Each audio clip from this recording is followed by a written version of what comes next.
Dandavat Pranam. So today we will continue with our Bhagavad Gita with commentaries by Vedanta Acharya Srila Baladev Vidyabhushan Prabhu. And now we had previously read up till this, and now we would read from here onwards that it is said that Jnana indeed is bhakti with some specialization, which means that Gyan can be equivalent to Bhakti in some respect, but Bhakti is more superior to Gyan. Gyan is the so here it says that Gyan is the search for Lord by conceiving him as the form of knowledge itself, different from those person who sees. So here we have the description of the persons who see the Lord through bhakti, different from those persons who see the Lord with unblinking vision or sidelong glance. So it refers to the bhakti. So said that jnana indeed is bhakti with some specialization. Jnana is the search for Lord by conceiving him as the form of knowledge itself. So it's more abstract. It's more abstract, and it is also impersonal. Okay. So it is abstract and impersonal, but person who see the Lord with unblinking or in awe or sidelong glance, so it is more personal with more rasa in it. So it leads to salokya and other types of liberation, like so yeah so it states that through jnana yoga one can get mukti like salokya and other, which can be um, salokya, swarupya, sayujya, samipya, etc. So these are the types of liberation. Salokya especially means that residing with the Lord in the same in his loka. Fine. So now we will start the next. Bhakti, however, however, directly searches out. So the Lord as the shelter of rasa and lila, variegated pastime, which means lila. So here Bhakti directly searches out Lord as the shelter of rasa and lila, which is pastime. By bhakti, one attains the ultimate goal, bliss from serving the Lord, which includes shalokya and other benediction within it.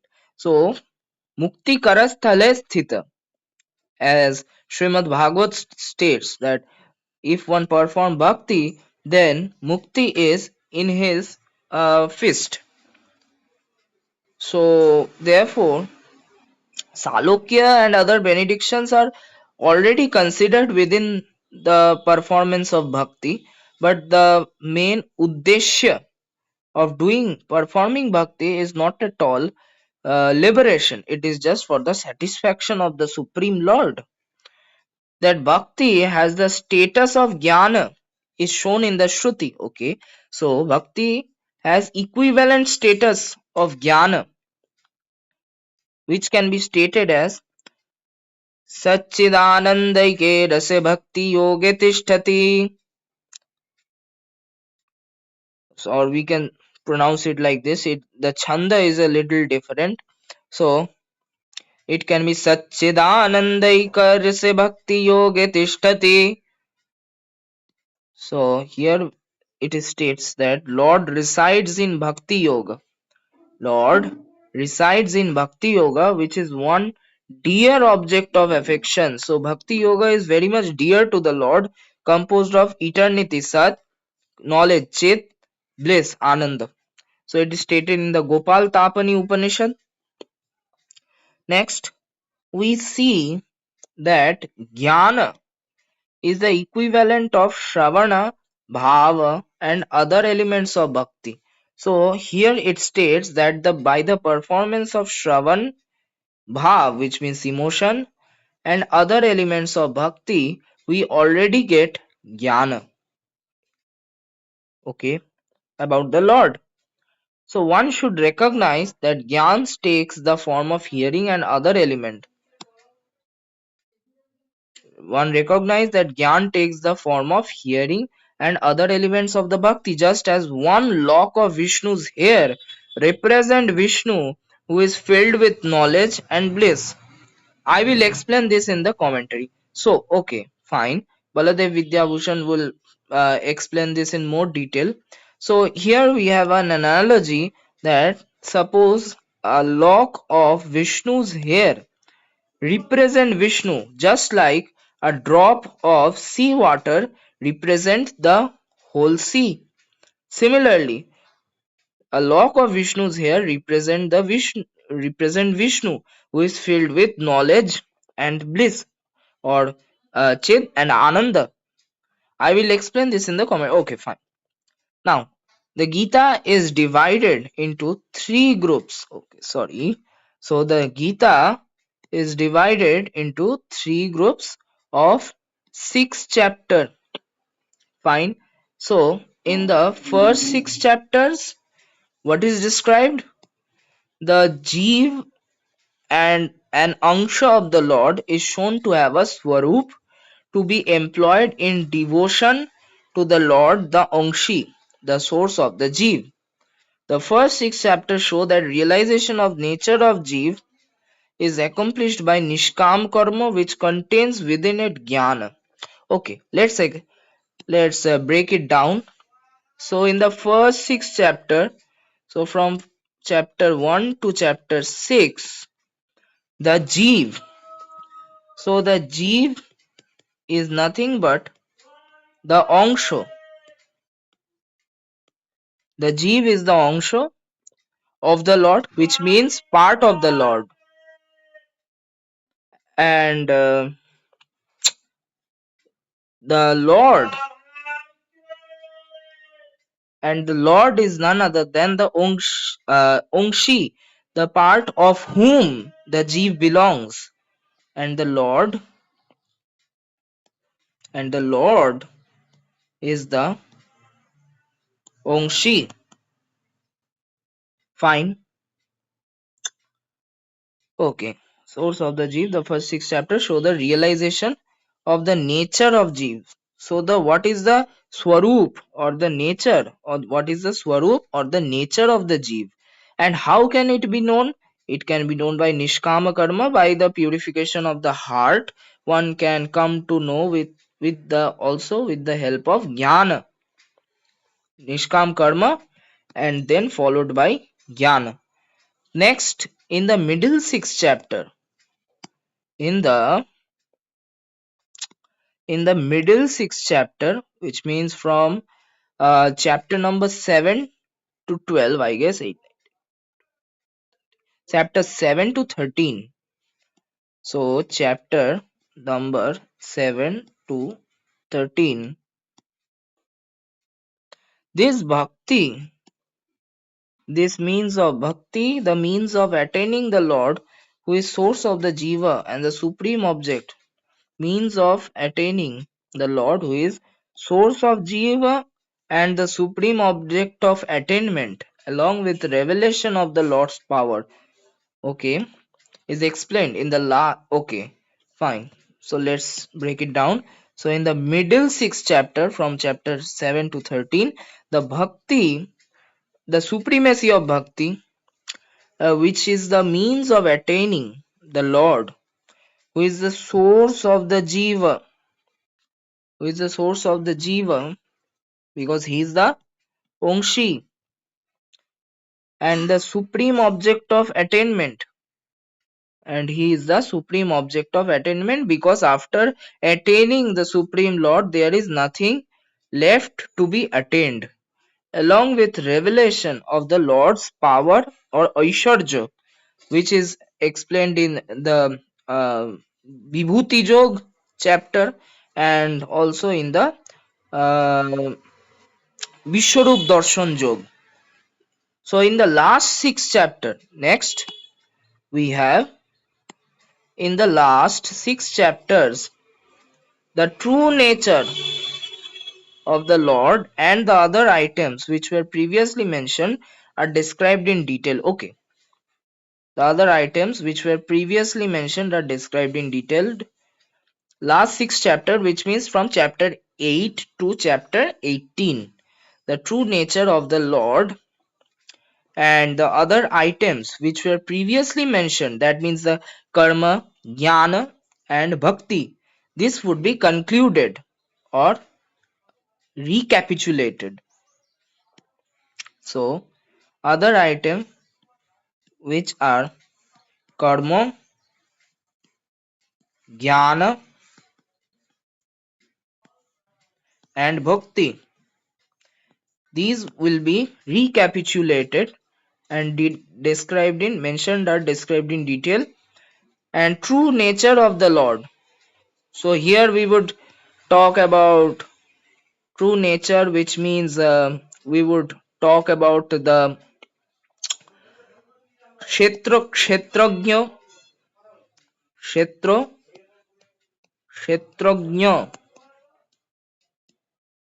and the three modes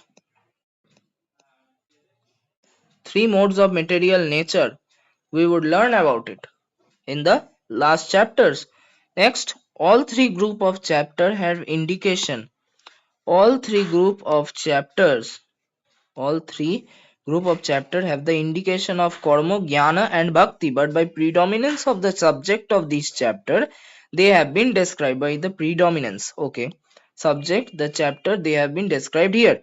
Okay. So, all the three groups of chapter having karma, jnana, bhakti. So, karma, jnana and bhakti are mentioned more or less in every chapter, but there is a dominance or predominance of the subject. Like in the first 6 chapters, the predominance of karma and jnana is more, and then in the middle chapter, that of bhakti is more.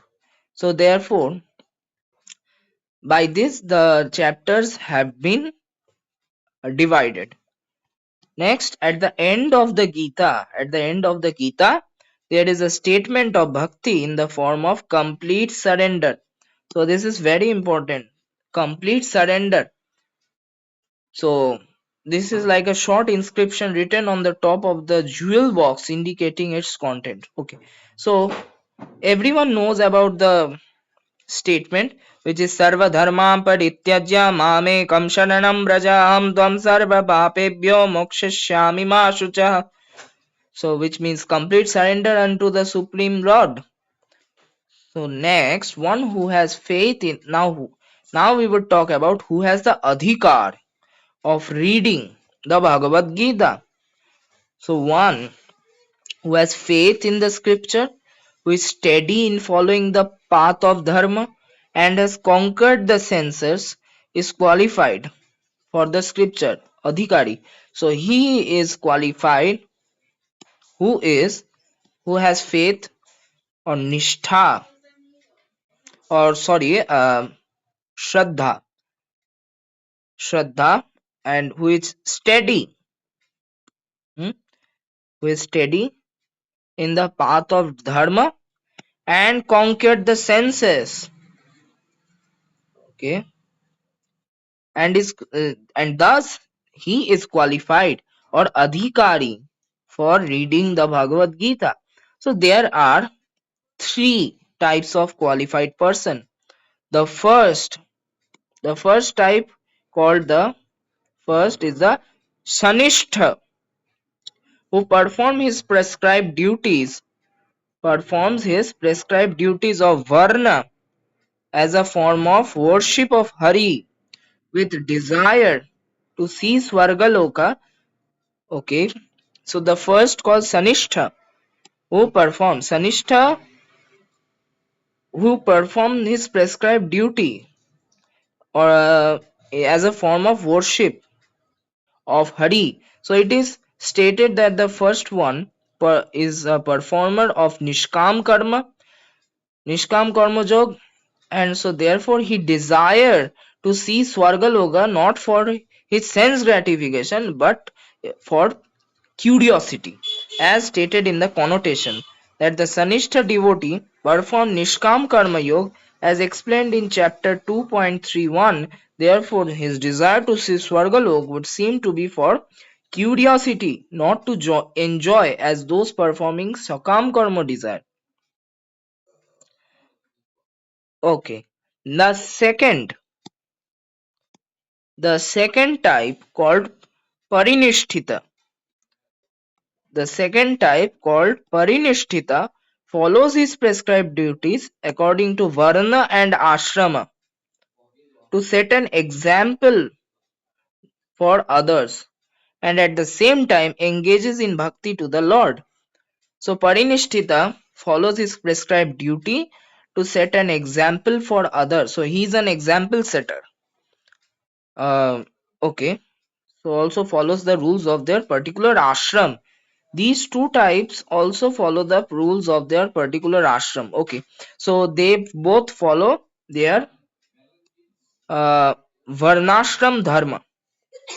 Next is the third type. The third type called Nirapeksha, who is whose heart has been purified by austerity, jop, truthfulness, and other actions. Austerity, jop, truthfulness, and other action, and is absorbed only in worshipping Hari, not following Varna duty, because he is elevated from the platform of Varnashram Dharma. He does not follow the duties of any ashram as well, obviously because he has already crossed the level of Varnashram Dharma. Okay, so therefore the third type is called Niropeksha, whose heart has been purified by first austerity, number 1, jap, number 2, truthfulness, number 3, and other action, number 4. So therefore we need to provide a lot more importance in these activities so that our heart can be purified. There is a relation between words. There is a relationship between the words and the subject of the words. So relation, which means sambandha. Sambandha between what? Sambandha between vachya and vachaka. So there is a sambandha. There is a sambandha between vachya, the subject of words. Now what is subject of words? Sorry. What is subject of words? Subject of word is that subject, or rather the person to whom the words are directed. Suppose person A, uh, every word is directed towards person A, that the person A is very good, he's a very good person, he is a very honest, and he's every kind of words are directed towards him. So similarly, in every scripture there is the vachya. The vachya means the deity or the presiding deity to whom all the glories is pointed. Okay, so here the vachya is none other than our Rasika Shekhar Sri Krishna. So here He is none other than Sri Krishna, who has been described. The words Vachaka are the scripture called the Gita. So, which are the words we have previously? Now we have understood that Vachya is the person to whom the words are pointed. Now, what are the words? So, the words are the Vachaka. So, therefore, we can say that he is the subject. So the words Vachaka are the scripture. So the words of the scripture are used to describe him, the Vachya. The subject, Vishaya of knowledge, the final goal, Prayojan of studying Gita, is direct vision of Krishna, which also extinguishes is direct vision of Krishna, which extinguishes countless suffering. These are the four anubandha, necessary element noted at the beginning of a literary work. Any scripture, we have these four anubandhas. What are they? First, sambandha. Next, vachya. Next, vachaka. And at the last, prayojan. Okay, so these are the four anubandha that is described necessary element at the beginning of any literary work, especially scripture. Okay, fine. Now the words Brahma and Akshara. The words Brahma and Akshara. Akshara means non-perishable. Brahma means the supreme truth, the supreme Lord. The first refer to the first three items. So Ishvara, Ishvara, Jiva, Prakriti. So here Ishvara number 1, Jeev number 2 and Prakriti number 3. So these are Akshara, so which means that these are non-perishable. They are eternal. Ishvara is eternal, obviously. Jiva and Prakriti are also Akshara. The word Kshara refers to the conditioned Jiva and his body. So word Kshara, if Akshara means non-perishable, then Kshara means perishable, which means destroyable. So refers to the conditioned Jiva. Conditioned Jiva means here it is also written as Jiva, and here we also have Jiva, but we have conditioned Jiva. Baddha Jiva, as we say, and his body made up of Pancha Mahabhut. So these are all perishable. But the first three, Ishar, Jeev and Prakriti, these are imperishable. Next, the word Atma refers to Ishwar, Jeev and their bodies, the mind, intelligence, determination and effort. So Atma is a broader spectrum of word for Ishwar, Jiva, their body, mind, intelligence, determination, effort. So it can be said that it is about soul, it can be about the gross body and the subtle body. Okay, fine. The Prakriti refers to the substance consisting of three guna. The Prakriti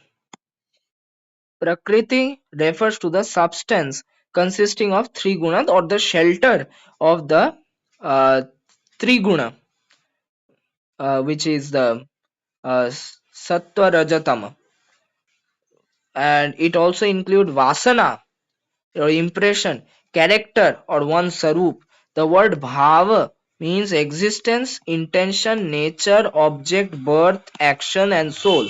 So it is also a wide spectrum of word. The word bhava means existence, intention, nature, object, birth, action and soul.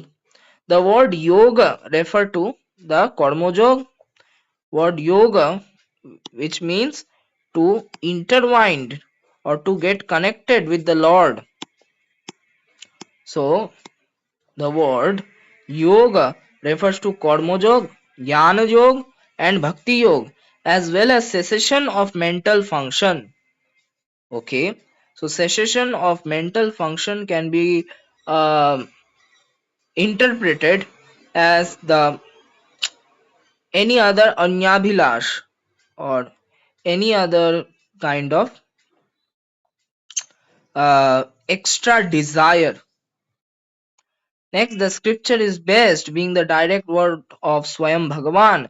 So it is the direct word of Swayam Bhagavan. Padma Puran says, Gita Sugita Kartavya Kim Manyai Shastra Vistaraihi. Okay. So Gita Sugita Kartavya Kimanyai Shastra Vistaraihi Ya Swayam Padmanabhasya Mukha Padma Vinishrita. It is a wonderful shloka. Gita, Sugita, ki kartavya kimanyai. What is the need? What is the need for any other anyai, any other shastra vistaraihi, any other scripture? Yaha, ya, which means this is the Swayam Padmanabhasya Mukha Padma Vinishrita. So from Padmanabh, or it is another name for Lord Krishna, Padmanabh. So whose from whose navel the Padma of Lord Brahma has appeared. So Swayam Padmanabhasya Mukha Padma Vinishrita. So from the lotus mouth of the Padmanabha, Lord Padmanabha, Gita has been spoken. So the Gita has emanated from the mouth of the Lord himself, should be sung. What is the need of any other scripture? The word of Dhritarashtra and others in the Gita were written by Vedavyasa to create continuity in the work. However, those words also become equivalent to Lord's word, just as all objects falling in salt mine become salty. So it is very important that the Dhritarashtra and the others in Gita were written by Vedavyas, words of and to create continuity in the work. However, those words also become equivalent to the words of Bhagavan, just as all the objects fall in the salt mine become salty. So therefore, any work, any anything which is falling surrounding the Supreme Lord becomes divine. So therefore, they become equivalent to the words Lord's word. So this concludes the introduction. Now our introduction is done. Today's date is 19th of 12/24, and we would start from chapter 1 from the next day. Hare Krishna.